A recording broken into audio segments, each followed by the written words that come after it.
trying to do is reproduce the original control panel off the Donkey Kong arcade. I've got the original one here. It still has the wiring attached at the moment. So what I've done so far,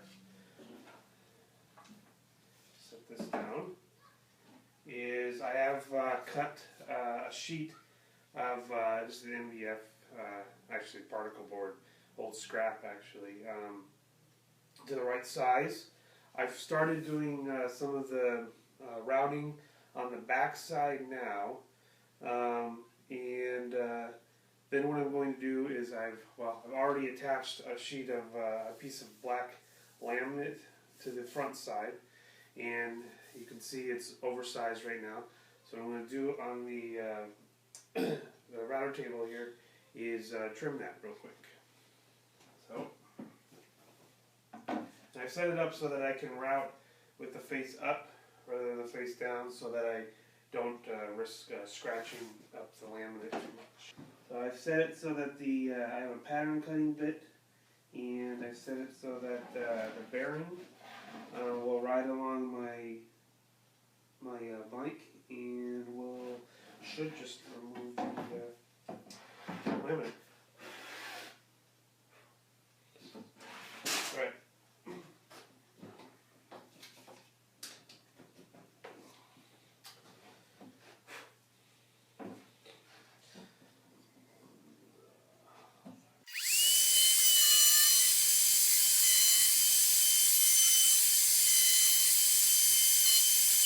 So, there is my blank. I'll end up filing it just a tiny bit, just to smooth over the edges, clean that up, and yeah, I've got that in place.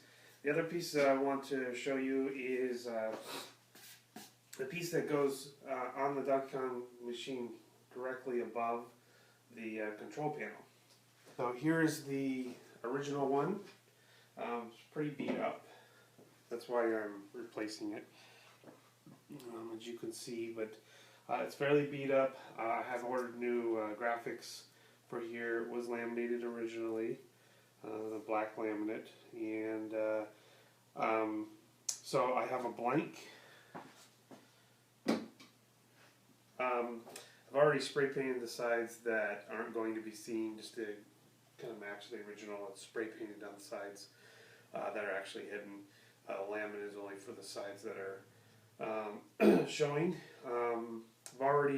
This one is going to take 2 parts to glue up. I've already added the piece of laminate to the top half, and let's go ahead and clean that up. Okay, so I switched to a different pattern cutting bit that has the bearing on the bottom of the cutter, so the bearing will ride. In this case, because of the height of this, I couldn't just crank up what I already had in the router, so the other one, the bearing rode on the other end of the cutter.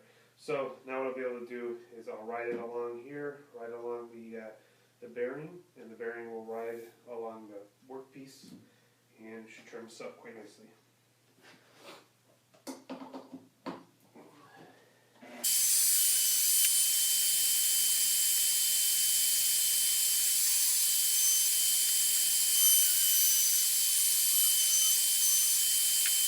That tape you saw me taking off was tape I had put around the outside edge so that I didn't have to worry as much with the contact adhesive for the laminate.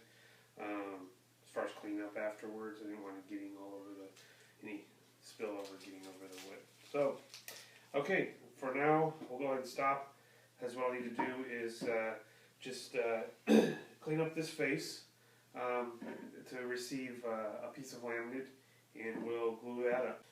Okay, so we're over now, ready to put some contact adhesive on both sides here.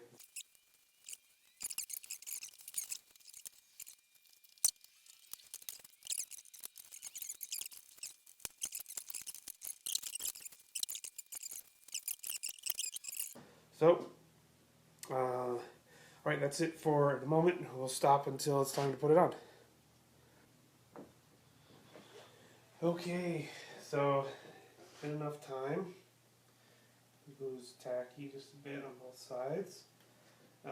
If I had a larger surface that I was going to lay laminate over, like something the size of like a door, or something much larger, right, more unwieldy to affix, I would lay something underneath it, some stickers, like maybe some dowel rods or something like that, so that I could put those down, lay the laminate down without actually touching, then I could slowly pull those away and place the laminate.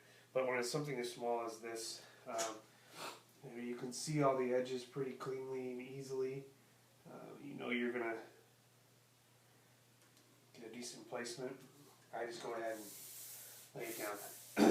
Now, I'd also prefer, if I had a larger piece, I'd use a J-roller. But something with this size, I am just going to smooth it out some with my hand.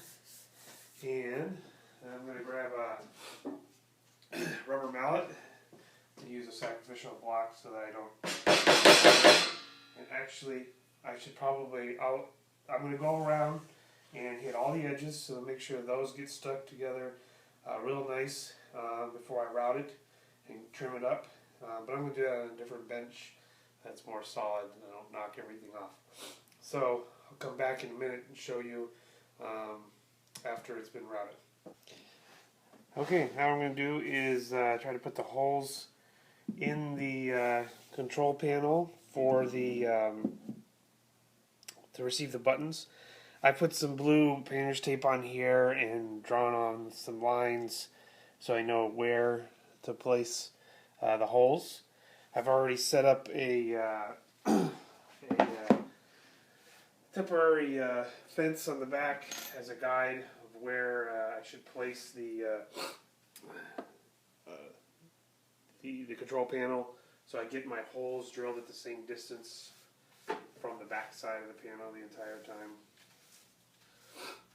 And I've already tested on a piece to make sure I like the size of the Forstner belt that I chose, because it's not identical to the original, but it is very, very close. So I think I'm ready to go ahead and drill those now. So let's go ahead and do that.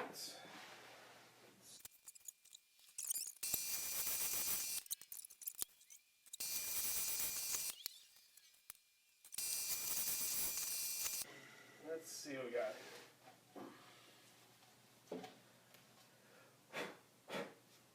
Alright. So there we have those. Let's go grab the control panel, the original one, real quick. Now Donkey Kong only has 3 buttons.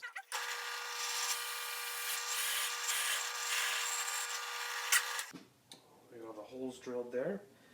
Next, I want to move into routing the recess for the joystick. Alright, I have my pattern set up right here, so I can ride right along the side of there. I've set the depth on my router bit. Okay, I've checked several times now to make sure I've got the depth that I would like. I'm just going to do a recheck here.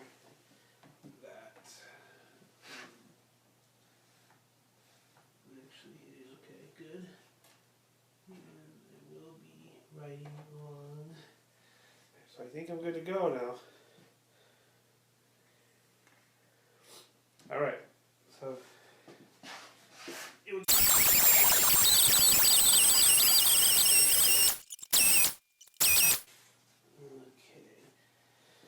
now that seems to be pretty good. What I'm going to do is go get the joystick now and just, before I remove the pattern, I'm going to make sure that I like the depth. Okay, so I'm back with the piece, and what I want to be able to do is, now I still need to drill the holes to accept this piece, but I'll just turn it over, lay it down in there for now, and see if I like kind of clearance that I have there. And I'm going to check it against what I have on the original one. Definitely looks to be okay. Alright, let's sign off for now and clean this up. And now I've got to start drilling holes. to accept the joystick, drill holes to accept these clips that are that this is what there's clips underneath that attach to the inside of the arcade cabinet that hold this in place. So I need to drill holes and recess them to accept these. Got to drill all these little holes here for the overlay and drill the holes for the joystick. So I will get to work on that. Okay, so here it is. Drilled all the holes that are necessary. I laid this on here, brought this out here so that I could figure out exactly where the holes should go for securing it. I'm not replacing this part. It's not that bad. You know, it's probably got, you can tell where some people, in the past probably had set their cigarettes over here. Small crack in here, but for the most part, this looks really good. And I've got some plastic polish that can polish up plexiglass, acrylic, that kind of stuff. So, but for the most part, it looks great. And I got replacement instructions to go underneath there. So there is there is everything. I took care of the holes for securing the clamps underneath. I got the holes drilled for the placement of the overlay. On the back side, I'd already taken care of all this. That's recessed there. This is here. For the most part, that's set to go. Happy with it. Turned out well. It's going to look really nice when we get it all into place.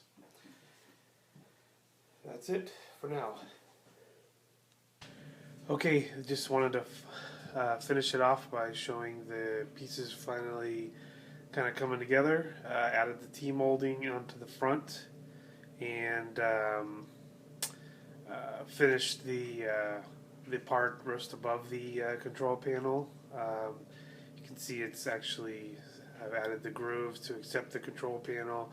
The groove along the top is there for the main bezel to go into eventually when it all gets back together. I have all the holes drilled, ready to start adding the buttons and the overlay and everything like that. Do that at some point in the future, and that'll show up on a future episode of this restoration. So that's it. Thank you for watching.